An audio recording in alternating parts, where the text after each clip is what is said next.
I guess I'm back because,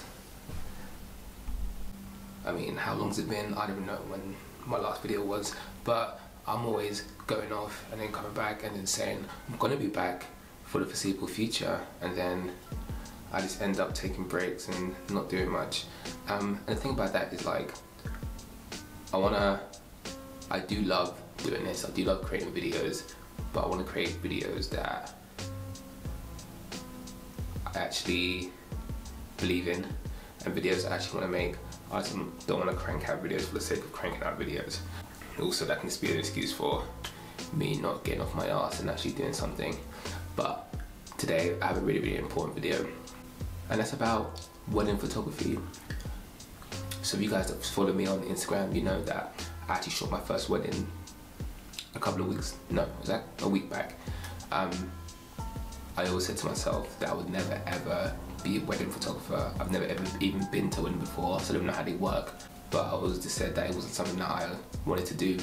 But to give you some background, my friend was getting married and he knew I like taking photos. He also wanted someone that was cheap, so he asked if I was willing to do it.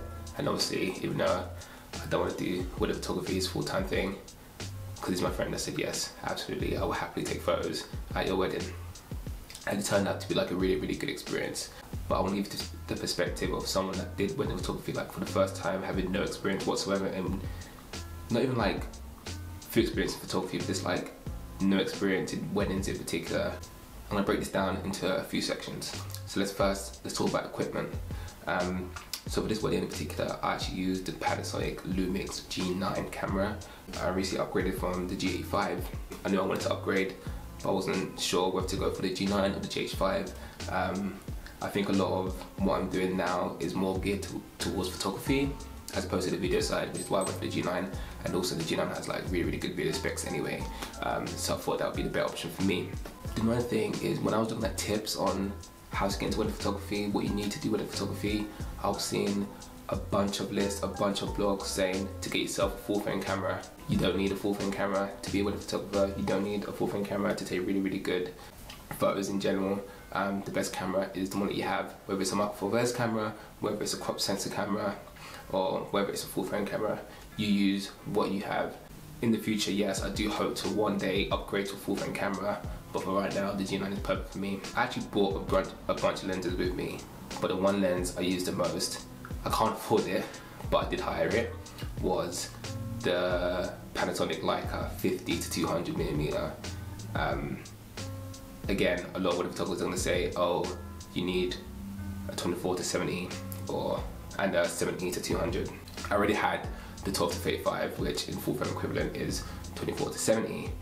I also do have the 45 to 175.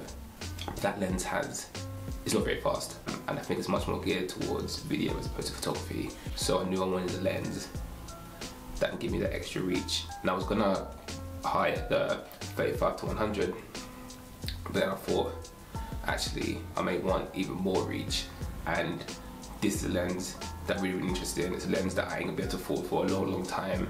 This is the perfect opportunity for me to go out and use it.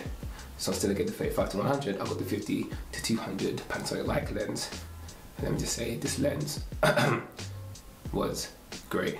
I'm not going to do a full review because I had it for one day, I only used it for one day, but the lens was amazing. But we'll say, in terms of lenses, you do want something that's quite wide.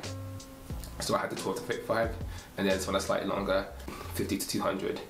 But I think the 35 to 100 would have sufficed, but having that extra reach was really nice to have. I also bought a flash for the day. It was actually my first time using a flash. I haven't got that much experience in flash photography, but I knew that there may be occasions where I needed more light in the scene. So I actually got the Godox T3550, I think it is. It's a really good flash. It has TTL, which means through the lens, so it kind of communicates with the camera. But actually, I found using TTL mode actually wasn't beneficial for me. It was very inconsistent in terms of how much flash was provided and when it actually used the flash, when it didn't. So actually, I didn't find myself using the flash actually that much, and looking back at the photos, I actually preferred a lot of the photos that didn't use the flash as opposed to the ones that did use the flash. Because the thing about using flash as well is it kills a lot of the ambient light in the scene. and that you kind of want as much the ambient light as possible.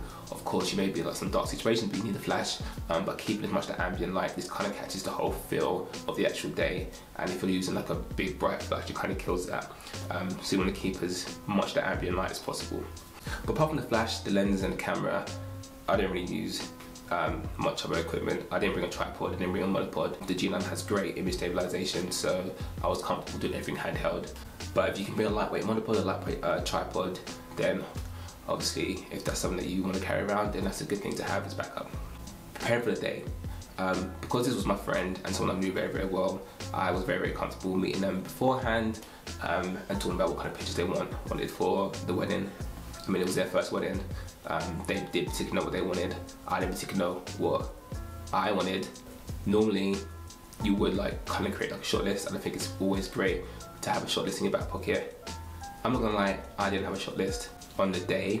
I just kind of winged it, which actually leads me to on the day. So if you do have a short list, make sure you have it to hand, have it on your phone, literally stick a post-it note on your camera so you know, so you don't have to bring your phone all the time, just looking at your camera and know what shots you need to get. But also, meet the family, meet the attendees of the wedding, know who the important people are. You don't want to spend all your time photographing someone who's like a friend of a friend of a friend, who the bride and groom don't even know. You want to get as much shots of like the immediate family as possible, so know who those people are before you start taking photos. Also, you need to be very, very mobile. It's not very useful standing in one spot and taking pictures from like the same vantage point. You need to move around, get different perspectives, use different compositions, and the only way you're going to do that is if you're on your feet moving around a lot. When you're not taking a photo, when the camera's down, then you should be looking at the next opportunity to take a photo. You should be looking at what is a good composition, what is a good frame for you to have, where's the light coming from, where can I use light, where can I be creative. And it kind of took me a while to kind of get into that mindset. There was a lot of times where like the camera was down, I was just kind of enjoying the wedding because it's my friend, but I was there to do a job, and you have to constantly keep that in the back of your mind when you're being a photographer at a wedding. But also, have fun. The reason why you're probably doing this is because you like taking photos. You may not like weddings, but you do like taking photos. And part of being a photographer is always thinking about how you can be creative, how you can push yourself, how you can do something new, something different. And even though weddings may seem like a very, very contained and very, very a setting where you may not feel like you can really express yourself creatively, trust me, there are multiple opportunities for you to do that. Look for the surroundings, look for any objects in your vicinity that you can use to kind of be creative with your pictures. Of course, get any essential shots, like a two-shot of the bride and the groom is like essential, but think of ways that you can really push your boundaries. You want to take a lot of photos, like a lot of photos, so you have time, you have space for you to be able to be creative and really, really push yourself. And then we get to post-processing. So Lightroom is the go-to software to use. Before I actually did this, I never used Lightroom before. I was always using Photoshop just because it came on my laptop when I bought it, so I had it on my laptop. Lightroom really, really speeds up the workflow. Being able to just like have the film strip at the bottom and just skip from photo to photo to photo, and even copy and paste some of the adjustments you've done to photos was amazing. It really, really sped up the work process. I actually took over, I think I took about 2,500 shots, but I only ended up using my 800, which may say something about my own photography skills, but also you're gonna have some duds in there, which isn't anything to worry about.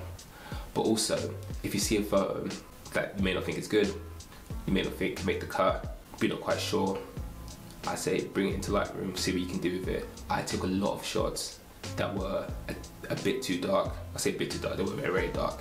And as I was looking at it on my camera, I was like, damn, how am I gonna fix this? Went into Lightroom, boost the exposure, made a few other adjustments, and the pictures came out looking pretty, pretty good. So it's amazing what Lightroom can do with your photos, or any other editing software can do. So don't be so quick to disregard bad photos that you take. Give them some time, give it a chance, and then after you do some adjustments, maybe you can make something work. And that's it really. This may have been helpful to you, it may have been helpful to you, but I really, really just wanted to talk about my experience doing photography for the first time. I do want to say that the most important thing to me when I was looking at tips and ideas and stuff on how to do a wedding, how to shoot a wedding, a lot of the advice was coming from people that were established, they've done thousands and hundreds of weddings, they had all the best equipment. and it wasn't really applicable to me. I'm not someone that does this professionally, I'm someone that does this as a hobby, so I don't have all the best equipment. And I think sometimes these big YouTuber photography people forget about the people that are actually watching their videos. The majority of people that are watching their videos are like amateurs and people just want to start to get into photography, which is why I'm kind of creating this video. I think shooting at Willis kind of really sparked my thirst for photography, so hopefully I'll be able to bring you a few more videos. But yeah, we'll see what happens. If you want to like, subscribe, and peace.